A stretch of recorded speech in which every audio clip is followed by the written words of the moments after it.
दोस्तों, मैं हूं दीपक चौरसिया और सबसे पहले अनिल भाई की अनुमति से मैं आप सब लोगों को हॉल में बधाई देना चाहता हूं, क्योंकि हमारा उत्तराखंड जवान हो गया है, 21 साल का हो गया है। कल ही का दिन लगता था जब 2000 में उत्तराखंड बना था अटल बिहारी वाजपेयी जी के नेतृत्व में, लेकिन अब उत्तराखंड नित नई ऊंचाइयों को पा रहा है और इन नित नई ऊंचाइयों को पाने में जो लोग अग्रणी हैं, जो लोग इस ऊंचाइयों को देने की जज्बा अपने मन में लिए बैठे हैं, उनमें से हैं एक मेरे मित्र अनिल बलूनी, जो भारतीय जनता पार्टी के राज्यसभा के सांसद हैं, मीडिया के प्रभारी हैं और साथ ही साथ पार्टी के मुख्य राष्ट्रीय प्रवक्ता भी हैं। अनिल जी, आपका हमारे इस कार्यक्रम में बहुत बहुत स्वागत है। सबसे पहले तो मैं आपसे ये जानना चाहूँगा कि आपने हाउसफुल का बोर्ड लगा दिया है आज कि बीजेपी में अब हाउसफुल है और कोई जगह नहीं है, क्यों जरूरत पड़ी ये कहने की आपको? और आपको क्या लगता है क्यों हर आदमी भारतीय जनता पार्टी आना चाहता है इस मौके पर, जब चुनाव बस 4-5 महीने दूर है?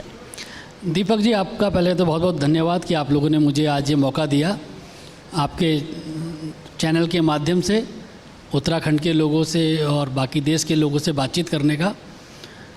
जहाँ तक आपने हाउसफुल का बोर्ड कहा, ये मैं इसका एक खंडन करता हूँ इस खबर का। मैंने ये नहीं कहा कि हाउसफुल, मैंने ये कहा कि हरीश रावत जी और उनके कुछ इर्द गिर्द 2-3 लोग जो हैं, उनको छोड़कर सभी लोग भारतीय जनता पार्टी में आने में ललायित है और सब लोग भारतीय जनता पार्टी में आना चाहते हैं। अब हमारी भी तो एक लिमिटेशंस है, तो हम लोगों को तो बाद में हाउसफुल का बोर्ड लगाना पड़ेगा। तो मैं आपको करेक्ट करना चाहता हूँ, अभी हाउसफुल का बोर्ड नहीं है, लेकिन लगाना पड़ेगा, ऐसे मैंने कहा।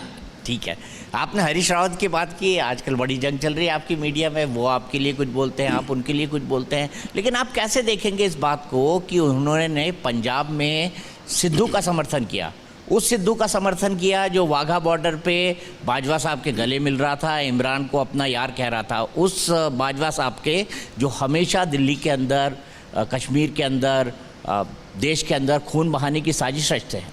देखिए दीपक जी, पहले तो मैं आपको स्पष्ट करना चाहता हूँ, हम तू मैं की लड़ाई में नहीं पड़ना चाहते। जो आपने कहा कि जंग चल रही है, हमारा जो लक्ष्य है वो उत्तराखंड का विकास, अपने प्रदेश का विकास, अपने देश का विकास। हम तू मैं की लड़ाई में नहीं पड़ना चाहते।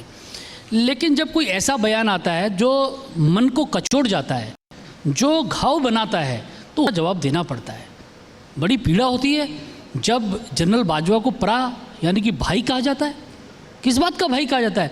हमारे जवानों के खून से जिनके हाथ रंगे हुए हैं। आप, हमारा ये वीरों का प्रदेश है, हमारे यहाँ रोज़ शव आते हैं बॉर्डर से, और उसको भाई कहेंगे जिसने वो शव भेजे हैं, जिन्होंने उस रक्त को बहा है, जिन्होंने हमारे यहाँ माताओं बहनों को विधवा किया है, उसको हम भाई कहेंगे? हरीश रावत जी, इस राजनीति को हम नकारते हैं। आप किन वोटों के लिए ये करना चाहते हैं? आप क्या सोच के ये राजनीति करना चाहते हैं? माफ़ी चाहता हूँ, हम इस विचार को नकारते हैं। आपकी जो रणनीति है, जो आपकी सोच है, ये वोटों के लिए। लेकिन मैं हैरान होता हूँ, किसका वोट चाहिए? क्या पाकिस्तान से वोट चाहिए क्या? हिंदुस्तान का बच्चा जनरल बाजवा को अपना विरोधी समझता है, अपना शत्रु समझता है, और किसी भी तरह से जो प्रा कहा जाएगा, भाई कहा जाएगा, हम इन लोगों का खंडन करते हैं। सिद्धू साहब से के बारे में उनसे पूछा गया कि उन्होंने करतारपुर साहब के कॉरिडोर के फंक्शन में ऐसा क्यों किया। उन्होंने कहा वो तो पंजाबी भाई हैं, पंजाबी प्रा हैं। तो ये प्रा शब्द क्या एक पाकिस्तानी के लिए इस्तेमाल करना ऐसा है? दीपक जी, आप इसको एक घटना के रूप में मत देखिए, एक ट्रैक रिकॉर्ड देखिए। आप क्या करना चाहते हैं?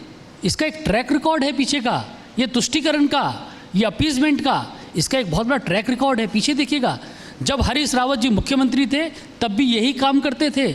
और इतने वीर प्रदेश से आने वाले व्यक्ति, जब कांग्रेस के जो आदमी 2 टर्म मुख्यमंत्री रहा हो, वो कह रहा है, कैप्टन अमरिंदर सिंह कह रहे हैं कि वो नेशनल सिक्योरिटी के लिए खतरा है, वो कह रहे हैं कि देश को खतरा है इस व्यक्ति के आगे आने से। तो जब इनके मुख्यमंत्री वो बात कह रहे हैं और उसको प्रा कहेंगे, तो हम लोग इसका खंडन करते हैं और इस दुर्भाग्यपूर्ण बयान इसको हम मानते हैं। क्या आपको नहीं लगता कि वीरों की धरती उत्तराखंड, जहाँ से हर परिवार से एक दूसरा सैनिक जाता है, तीसरा सैनिक जाता है, बड़े बड़े जनरल्स दिए उत्तराखंड ने, उस धरती के पूर्व मुख्यमंत्री को इस बात का खंडन करना चाहिए, अमरिंदर सिंह की इस बात के बारे में सोचना चाहिए कि वो एक ऐसे व्यक्ति के गलबैया डाल के खड़े हैं, उसको मुख्यमंत्री बनाने का चेहरा बना रहे हैं जिसका संबंध राष्ट्रद्रोहियों से है, जो कैप्टन अमरिंदर सिंह ने कहा है। देखिए दीपक जी, मुझे हैरानी होती है इस कांग्रेस को देख के। राहुल गांधी हर छोटे से बात पर ट्वीट करते हैं। क्या आज राहुल गांधी और सोनिया गांधी को बाहर आके कहना नहीं चाहिए था कि वो हमारा परा नहीं, हमारा शत्रु है?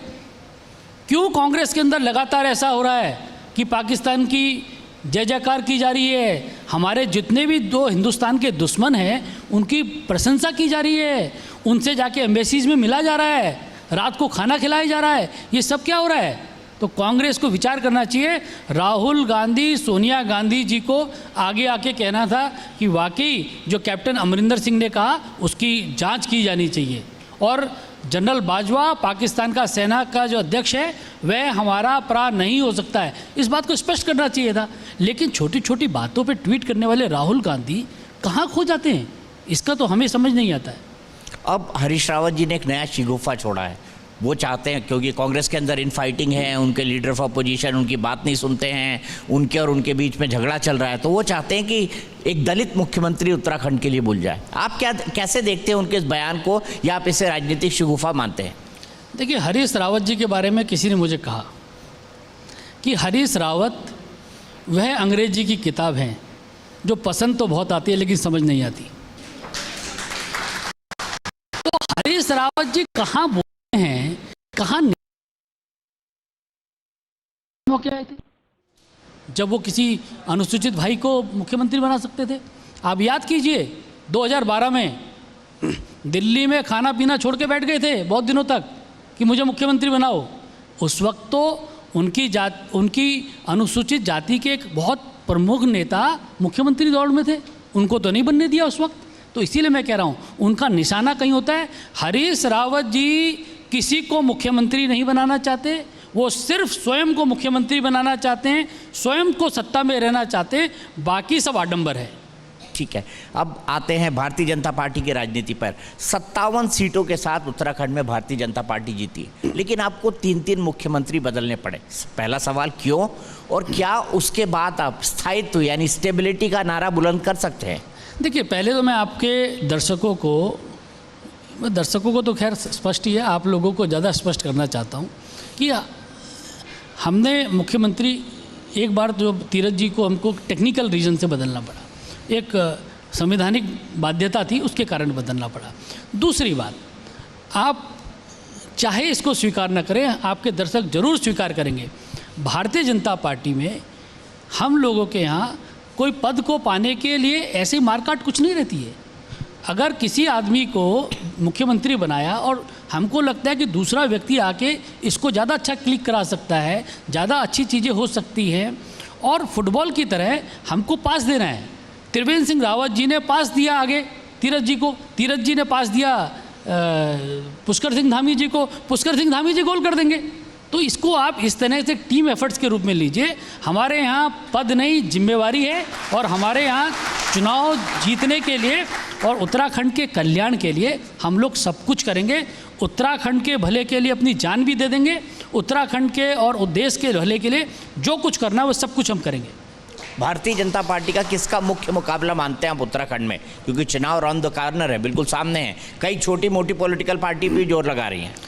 देखिए दीपक जी, हम कोई अहंकार से भरे हुए नहीं हैं, हम कोई अहंकारी लोग नहीं हैं। हम ये कहें कि हमारे सामने कुछ नहीं है, हमको हमारा किसी से मुकाबला नहीं है, ये अहंकार हमें नहीं है। हम लोग हमारा मुकाबले में जो राजनीतिक दल हैं लोकतांत्रिक प्रक्रिया के तहत उनके साथ चुनाव लड़ेंगे, और हम लोग जो हमने काम किया है और आगे के जो हमारे कार्यक्रम है वह बताएंगे। उत्तराखंड की जनता हमको आशीर्वाद देगी। और मैंने जो कहा ना, जो आपने शुरू में बात बोली कि हमारे यहाँ लाइन लगी है लोगों की, तो ये द्योतक है कि भारतीय जनता पार्टी फिर सरकार में आ रही है, यही द्योतक है कि भारतीय जनता पार्टी की लोकप्रियता बढ़ रही है, यही द्योतक है कि 2022 फतेह है। ठीक है, आपने कहा 2022 फतेह है, लेकिन अगर मैं उत्तराखंड का वोटर होता और उत्तराखंड के एक वोटर की तरफ से एक पत्रकार के तौर पर मैं आपसे पूछता हूं कि उत्तराखंड में भारतीय जनता पार्टी को एक बार फिर क्यों वोट दे जनता? दीपक जी, मैं बिल्कुल, आपका सवाल जायज़ है और उसका जवाब भी बनता है। आप 2017 के जरा फ्लैशबैक पे जाइएगा। हरीश रावत जी की सरकार थी, दो बार दो जगह से चुनाव हारे। क्यों हारे थे, ये जरूर सोचना पड़ेगा जब आप हमारे कार्यकाल की बात करेंगे। उत्तराखंड में भ्रष्टाचार, तुष्टीकरण, भाई भतीजावाद, हर चीज़ चरम पर थी। हमारी सरकार ने आके, त्रिवेंद्र सिंह रावत हमारे मुख्यमंत्री बने, हमने जीरो टॉलरेंस की बात की। हमने कहा कि भ्रष्टाचार मुक्त शासन देंगे। उत्तराखंड की जनता ने हमारी इस बात को सर पे हमको रखा और हमको 5 लोकसभा सीट जिताई। हमने उत्तराखंड में जीरो टॉलरेंस करके दिखाया, उत्तराखंड को भ्रष्टाचार मुक्त करके दिखाया। ये क्या कम छोटी बात है? हमने उत्तराखंड के अंदर अटल आयुष्मान कार्ड चलाया। उत्तराखंड उन पहले राज्यों में से है जहाँ की पूरी समूची जनता को, हमारी जनसंख्या को अटल आयुष्मान के हम लोग दायरे में लाए। आप देखिए, 1 रुपये में नल का कनेक्शन, ये क्या छोटी योजना है क्या? और ये राज्य सरकार की योजना और केंद्र की अगर बात करेंगे तो अब मैं आपको ऐसी योजनाएं आपको गिनाऊंगा। आप उजाला और जितनी हमारी स्कीम्स हैं, जनधन की और सारी स्कीम्स हैं, वो तो है, लेकिन आप देखिए 4 धाम की सड़कें। दीपक जी, आप तो अक्सर टीवी पे जब आप शो करते हैं राजपथ से चौड़ी सड़कें आज आपको पूरी बद्रीनाथ की सड़कें दिखेंगी। ये छोटी बात नहीं है। आप पहाड़ में जहाँ सिंगल गाड़ी जाने की जगह नहीं थी, वहाँ 50-50 फीट की सड़कें बन गई हैं। क्या ये मामूली बात है? क्या पहाड़ में कभी रेलगाड़ी की कल्पना की थी क्या?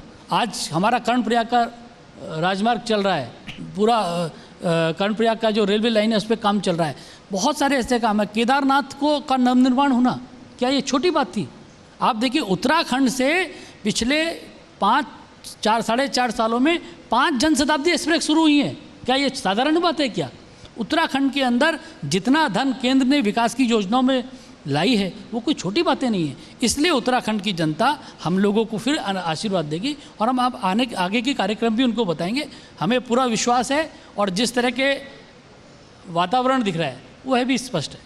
आपने कहा जिस तरह का वातावरण दिख रहा है, लेकिन ये भी अगर देखा जाए तो ये कहना भी गलत नहीं होगा कि उत्तराखंड भारतीय जनता पार्टी के अंदर भी गुटबाजी है।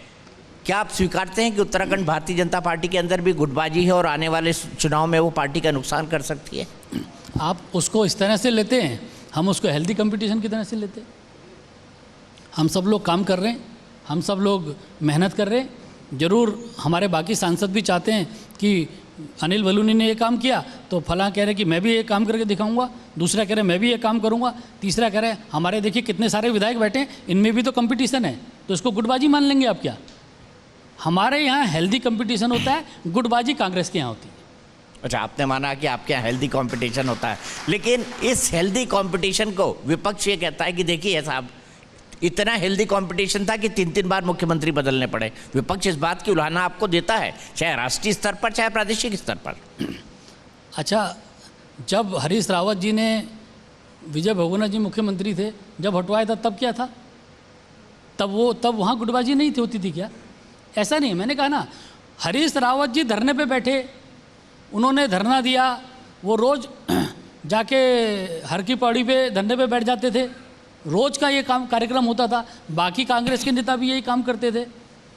हमारे यहाँ तो ऐसा कुछ नहीं होता। हमारे यहाँ तो जिसको पद नहीं, जिम्मेवारी है, जिसको दी जाती है वो जिम्मेवारी की तरह करता है। अभी आप देखिए, रोज़ बयानबाजी की जंग चल रही है। एक आदमी टिकट घोषित कर रहा है, दूसरा कह रहा है तो टिकट घोषित ही नहीं हुई अभी तक। क्या क्या चल रहा है आप देखिए। उनकी एक यात्रा चल रही है, उसमें रोज़ मारपीट हो जा रही है। हमारे को पुलिस बंदोबस्त लगाना पड़ रहा है उनकी यात्राओं पे, बड़ी समस्या हो रखी है।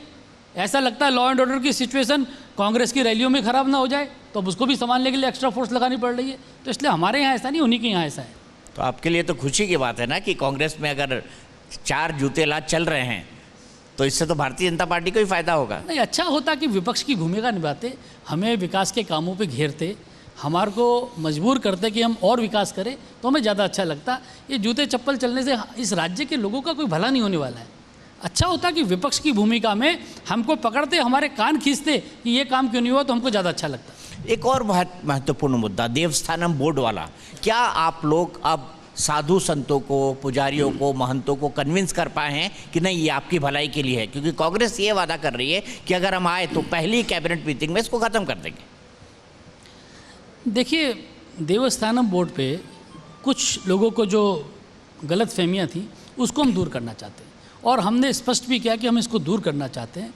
और तमाम हमारे जो पंडा पुरोहित भाई हैं उनके साथ बैठ के हम लोगों ने तैयारी भी कर ली है।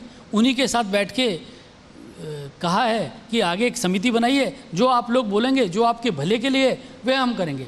देखिए, सब हमारे भाई हैं और हम चाहते हैं कि उनके कल्याण के लिए काम हो। उन्हीं की कमेटी है, वही तय करेंगे, और जैसा आगे होगा वो सब मिलकर तय करेंगे। वो कमेटी शीघ्र अपनी रिपोर्ट देगी, और मुझे पूरा विश्वास है कि जो हमारे 4 धाम के पुरोहित हैं, पंडा भाई हैं, वह सबके हिसाब से ही होगा। उनकी नाराज़गी बिल्कुल नहीं, वो हमारे साथ के लोग हैं, हम उनकी नाराज़गी नहीं होने देंगे। ठीक है। अगर आपके व्यक्तिगत राज्यसभा सांसद के तौर बात की जाए अनिल जी, तो आप नई पीढ़ी के हैं, आपने नई तरह की राजनीति को जन्म दिया है। आप कहते हैं कि मुझे माला मत चढ़ाइए, मतलब माला मत पहनाइए। आप कहते हैं मेरे पोस्टर मत लगाइए, आप कहते हैं मेरे बैनर मत लगाइए। लेकिन राजनीति में तो इसे आभूषण माना जाता है, जब तक धक्का मुक्की ना हो, जब तक चप्पल ना चले। कांग्रेस में तो ये माना जाता था एक ज़माने में कि जब तक धक्का मुक्की ना हो, अच्छी रैली नहीं हुई। तो आप ये पोस्टर लगाना भी बंद कर रहे हैं, माला भी बंद कर रहे हैं, क्यों? क्या साबित करना चाहते हैं? नहीं दीपक जी, इसमें देखिए, ये मेरा व्यक्तिगत मामला है, और प्रत्येक व्यक्ति एक अलग तरीके की चीज़ें चाहता है। दीपक चौरसिया अलग तरीके की एंकरिंग करते हैं, पिनाज बैठी हैं, वो अलग तरीके की एंकरिंग करती हैं, उनका अलग तरीके का आपने तो हमको ही रगड़ दिया। मेरा एक अलग तरीके का तरीका है। मुझे मालाएं और होर्डिंग, पोस्टर, ये सब मैंने बंद कर दिए हैं। मैंने कहा, आपको दीपक जी सुन के बड़ी हैरानी होगी कि मुझे सांसद बने 3 साल हो गए हैं और मेरा स्वागत ही नहीं हुआ आज तक। तो मेरे स्वागत ही नहीं कराया है, और मैं अपनी सांसद निधि से कभी भी उद्घाटन नहीं करता हूँ। मेरे उद्घाटन वहीं का कोई कर्मचारी या कोई भी व्यक्ति जिसको वो तय करे करता है। मैं अपने सांसद निधि के कामों का भी उद्घाटन नहीं करता हूँ, रिबन नहीं काटता हूँ। मेरा एक तरीका है, हर व्यक्ति की अपनी एक काम करने का तरीका होता है। हो सकता है कुछ लोगों को पसंद ना आए, हो सकता है कुछ लोगों को पसंद आए, लेकिन ये मेरा अनिल बलूनी का तरीका काम करने का, इसलिए मैं करता हूँ। क्या यही आने वाले समय की राजनीति होगी कि राजनीति में कम शोर शराबा, राजनीति के अंदर इस तरह का जो महिमा मंडन है वो कम हो जाए? क्या आने वाले समय की राजनीति है ये 20 साल 30 साल बाद की? नहीं, देखो दीपक जी, ये कहना बड़ा मुश्किल है कि क्या भविष्य में क्या होगा, मैं कह नहीं सकता। लेकिन एक बात तय है कि मैं इसी प्रकार की राजनीति करूँगा, और मेरा यही तरीका है काम करने का। हो सकता है कुछ लोगों को पसंद आए, कुछ को ना आए। आप मीडिया प्रभारी भी हैं भारतीय जनता पार्टी के, और 2019 में के लोकसभा चुनाव हो या जितने विधानसभा चुनाव हो, भारतीय जनता पार्टी अगर जीतती है या जो भी परिणाम होता है उसमें आप एक महत्वपूर्ण भूमिका निभाते हैं राष्ट्रीय स्तर पर। लेकिन आप सांसद भी हैं, तो ये दोहरी जिम्मेदारी आप पर है, राज्य का प्रतिनिधित्व करना, राष्ट्रीय मुद्दों का प्रतिनिधित्व करना, और मीडिया प्रभारी के तौर पर पार्टी की छवि को चमकाना। तो कैसे निभाते हैं, कैसे आप इन दोनों रोल्स को निभाते हैं और कैसे काम को डिस्ट्रीब्यूट करते हैं? देखिए दीपक जी, आप लोग मीडिया प्रभारी होने के नाते हमको व्यस्त रखते हैं। आप लोग कुछ ना कुछ ऐसा करते रहते हैं कि हमको मेहनत करनी पड़ती है, राउंड द क्लॉक उसको ठीक करते रहना पड़ता है। तो इसलिए वो काम तो है, लेकिन उसी के बीच में इसको लिए भी समय निकालना पड़ता है। लेकिन जब राज्यसभा सांसद के रूप में मैं कुछ कंट्रीब्यूट करता हूँ उत्तराखंड के अपने भाई बहनों के लिए, तो मुझे उस वक्त प्रसन्नता होती है और मेरा मनोबल बढ़ता है। मैं उससे पार्टी के लिए भी ज़्यादा काम कर पाता हूँ और सांसद के नाते भी ज़्यादा काम कर पाता हूँ। तो पत्रकार आपको दुखी करते हैं? जी, मैं कह रहा हूँ पत्रकार आपको दुखी करते हैं, हम टीवी चैनल वाले एंकर्स आपको दुखी करते हैं कि देखो भाई आज क्या बोल दिया? अधिकांश समय तो आप लोग तंगी करते हैं, बाकी कभी कभी ठीक रहता है, लेकिन अधिकांश समय मीडिया के जो साथी हैं उनका काम भी है, मैं गलत नहीं मानता। आप लोग लोकतंत्र में के प्रहरी हैं, तो इसलिए आप लोग भी हमको पकड़ के रखते हैं। जैसे मैंने कहा कि कांग्रेस अच्छा होता कि हमको यहाँ विपक्ष के नाते हमारे कान रोज़ पकड़ती तो हम और अच्छा काम करते, इसी प्रकार से आप लोग भी पकड़ते हैं तो हमें अच्छा लगता है। कोई ऐसा मैं तो हमेशा ये मानता हूँ कि नेता और मीडिया में सास बहू या पति पत्नी का रिलेशनशिप होता है। दोनों एक दूसरे के बिना रह भी नहीं पाते और दोनों का एक दूसरे के साथ चलता भी नहीं है। नहीं, हमें कोई आपत्ति भी नहीं है, हमें कोई आपत्ति भी नहीं है। हम जिस तरह से काम कर रहे हैं, जिस तरह से हमारी सरकार माननीय प्रधानमंत्री नरेंद्र मोदी जी के नेतृत्व में काम कर रही है, हम राउंड द क्लॉक काम करते हैं। आप प्रधानमंत्री जी के लगातार 2 दिन से अमेरिका के कार्यक्रम भी देख रहे हैं, और आप हमको जो हमारी मेहनत का वो हिस्सा हमको और अच्छा मिले तो हमें और अच्छा लगता कि अगर उन कामों के सकारात्मक पक्ष मीडिया और अच्छा दिखाए तो ज़रूर दिखाए, लेकिन जब हमारी कोई कमी है तो उसको भी उजागर करें, हमको इसमें कोई आपत्ति भी नहीं है। लेकिन अनिल जी, मैं कहना चाहूँगा, है शब्द तारीफ के, लेकिन आज अगर भारतीय जनता पार्टी दुनिया की सबसे बड़ी राजनीतिक दल है, जो कि एक फैक्ट है, और नरेंद्र मोदी जी दुनिया के सबसे पॉपुलर नेताओं में सर्वश्रेष्ठ हैं, जो इंटरनेशनल एजेंसीज के सर्वे कहती है, उसमें Bharatiya Janata party media cell की भी मेहनत है। लेकिन अपार्ट फ्रॉम दिस, मैं ये आपसे जानना चाहता हूँ एक सांसद के तौर पर कि आप जो सांसद निधि होती है, क्योंकि आप पहाड़ के लिए ज़्यादा काम करते हैं, लोग कहते हैं आप दिल्ली में पहाड़ की आवाज़ हैं, तो आप सांसद निधि में नाली, खड़ंजा, भवन, इस तरह के काम क्यों नहीं करते? क्योंकि ज़्यादातर सांसद तो यही करते हैं। आपका मूल फोकस किस पर होता है? देखिए, जब मैं सांसद बना तो मुझे लगा कि क्या क्या काम प्रायोरिटी पे होने चाहिए। मेरे को लगा कि उत्तराखंड के अंदर हेल्थ पे काम किया जाना बहुत ज़्यादा ज़रूरी है। और आप देखिए, मैंने अपने सांसद निधि से कोविड से पहले मैंने आईसीयू बनाने शुरू किए। मैंने 3 आईसीयू पे काम करना शुरू किया, उसमें एक किसी कारण से नहीं पूरा हो पाया, 2 मेरे आईसीयू पूरे हो गए। मैंने देखा इस कोविड के टाइम पर उन आईसीयूज़ ने इतना अच्छा काम किया, उसमें लोगों का बहुमूल्य जीवन बच सका। तो ये अपने आप में मेरे को मन में भी शांति हुई। लेकिन मुझे ऐसा लगता है कि उत्तराखंड के अंदर आने वाले समय में मुझे हेल्थ के क्षेत्र में और काम करना है, चिकित्सा स्वास्थ्य के क्षेत्र में और काम करना है। और आने वाले समय में मैं काम कर रहा हूँ एक कैंसर हॉस्पिटल के लिए। मैंने उत्तराखंड के जो हमारा दूसरा अंचल है कुमाऊं का, उसमें एक और एम्स बनाने की, हालांकि हमारा छोटा राज्य है, लेकिन हमने कहा कि यहाँ दुर्गम स्थितियाँ हैं, एक एम्स और होना चाहिए, उसके लिए हम लोग काम कर रहे हैं। तमाम योजनाएं चल रही हैं। हमने जो पैरामिलिट्री हमारी है, आईटीबीपी, एसएसबी, बीएसएफ, इनके हमारे सुदूर क्षेत्रों में हॉस्पिटल्स हैं। तो उस वक्त हमने, राजनाथ जी गृह मंत्री थे, उनसे बात करके वहाँ पर ओपीडी सुविधा शुरू करवाई। तो इस तरह की बहुत सारी योजनाएं जिससे लोगों को लाभ हो रहा है। मुझे ऐसा लगता है कि आने वाले समय में मैं हेल्थ के क्षेत्र में और काम करूँगा और लोगों का बहुमूल्य जीवन बच सके। देखिए दीपक जी, उत्तराखंड हमारा छोटा सा चाहे राज्य है, लेकिन अगर आप देखेंगे पिथौरागढ़ का दुर्गम क्षेत्र, वहाँ से हल्द्वानी आना, देहरादून आना संभव नहीं है। बहुत पीड़ा होती है छोटे सी चीज़ के लिए जब उतर के आना पड़ता है। अगर मैं वहाँ के लोगों को कुछ सुविधा दिला पाया तो ये सबसे बड़ी हम लोगों के लिए उम्मीद आगे के लिए भी होगी कि हम लोगों को और इस तरह की सुविधा दे पाए। दुर्गम क्षेत्रों में चिकित्सा के लिए मैं नियमित रूप से काम करूँगा। कैंसर हॉस्पिटल, आप खुद कैंसर से लड़े हैं, तो कैंसर हॉस्पिटल की खुशखबरी उत्तराखंड को कितनी जल्दी मिलने वाली है? देखिए, मैं समय पे नहीं जाता हूँ, लेकिन मैं इतना बताता हूँ कि एडवांस स्थिति में है, बहुत ही आगे चल रहा है चीज़ें। और माननीय प्रधानमंत्री जी और माननीय जो हमारे एटॉमिक एनर्जी के राज्य मंत्री जितेंद्र सिंह जी, ये सब लोग अपने उसमें तैयारी कर रहे हैं। मुझे लगता है कि जल्दी उत्तराखंड को एक टाटा मेमोरियल कैंसर हॉस्पिटल की एक शाखा उत्तराखंड में बहुत जल्दी खुलने वाली है। ठीक है, चलते चलते मैं आपसे जानना चाहूँगा कि एक मिथक है उत्तराखंड में, जब से उत्तराखंड बना है, कि यहाँ पर किसी भी पार्टी की सरकार दूसरी बार रिपीट नहीं होती। जैसे कांग्रेस है तो अगली बार बीजेपी आई, बीजेपी है तो फिर कांग्रेस आई, कांग्रेस है तो बीजेपी आई। इस मिथक को आप कैसे तोड़ेंगे? और दूसरा सबसे महत्वपूर्ण प्रश्न, क्या ये चुनाव पुष्कर सिंह धामी के चेहरे पर ही लड़ा जाएगा? देखिए, आप मिथकों को तोड़ना हम लोगों का काम है। हमने पहले भी बहुत सारे मिथक तोड़े हैं।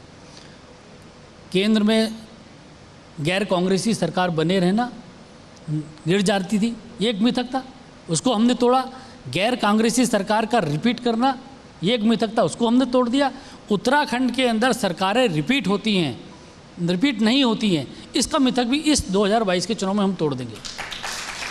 और क्या ये चुनाव पुष्कर सिंह धामी के चेहरे पर लड़े जाएंगे क्योंकि वो मुख्यमंत्री है? निश्चित तौर पे। देखिए, मैंने कहा ना, मैंने आपको शुरू में कहा कि पूरी टीम खेलती है, लेकिन गोल कौन कर रहा है? वो लीडर है। तो निश्चित तौर पे पुष्कर सिंह धामी हमारे मुख्यमंत्री हैं, पुष्कर सिंह धामी हमारे चुनाव के जो अभियान है उसको लीड कर रहे हैं। तो पुष्कर सिंह धामी हमारे टीम के कैप्टन हैं, हम सब लोग सदस्य हैं उनके, हम सब लोग खेलेंगे और निश्चित तौर पर पूरी टीम जीतेगी। पुष्कर सिंह धामी हमारी टीम का नेतृत्व कर रहे हैं। एक आखिरी सवाल, अब चूंकि उत्तराखंड 21 साल का हो गया है, तो इस 21 साल की युवा के लिए पहाड़ की आवाज़ अनिल बलूनी के मन में क्या है? क्या होना चाहिए इस साल में? क्या बढ़िया होना चाहिए इस साल में? देखिए, उत्तराखंड में मैंने जो मेरे को जो दर्द है सबसे बड़ा वो चिकित्सा का है, स्वास्थ्य की सेवा में है। दीपक जी, बहुत मार्मिक क्षण होता है जब किसी व्यक्ति को खाट से उठा के पूरे हम लोग डोली बना के ऊपर तक लाते हैं इलाज कराने के लिए, और वो बहुत दूर तक, और रास्ते में कई बार दुर्घटना हो जाती है। उसको पूरा करना ये हम लोगों का लक्ष्य है। उत्तराखंड का युवा ऐसी शिक्षा ले, ऐसी सुविधाएं उनको मिले कि देश के जो सबसे अच्छे राज्यों में सुविधाएं हैं उनसे वो टक्कर ले पाए और आगे बढ़ पाए। इस सब के लिए हेल्थ, चिकित्सा और शिक्षा और उनको जो बेहतरीन सुविधाएं हैं वह सब मिल पाएँ, ये हम लोगों का है। रोज़गार के लिए हम लोग काम कर रहे हैं, रोज़गार में लोगों को आगे बढ़ सके।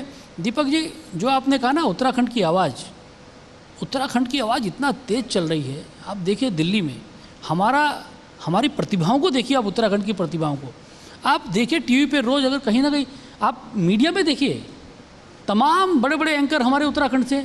आप इस वक्त देश के, हमारे लिए गर्व की बात है कि देश के CDS हमारे उत्तराखंड से, देश के NSA हमारे राज्य से।